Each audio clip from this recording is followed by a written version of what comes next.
爸爸媽媽日日為仔女奔波，報讀興趣班、催功課、揀學校，以為咁樣先算盡責，點知越逼就越疏遠。小朋友唔願傾偈，成日鬧情緒，自己仲焦慮到難頂。其實小朋友要嘅好簡單。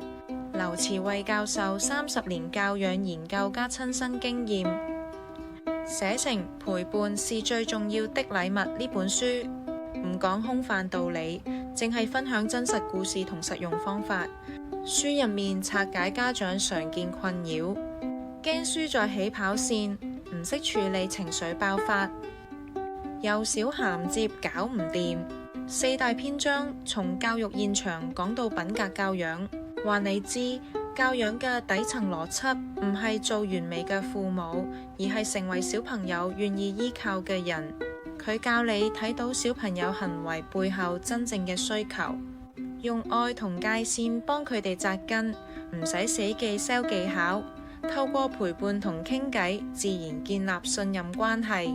呢本書唔係快速指南，而係每個家長都需要嘅心靈指南。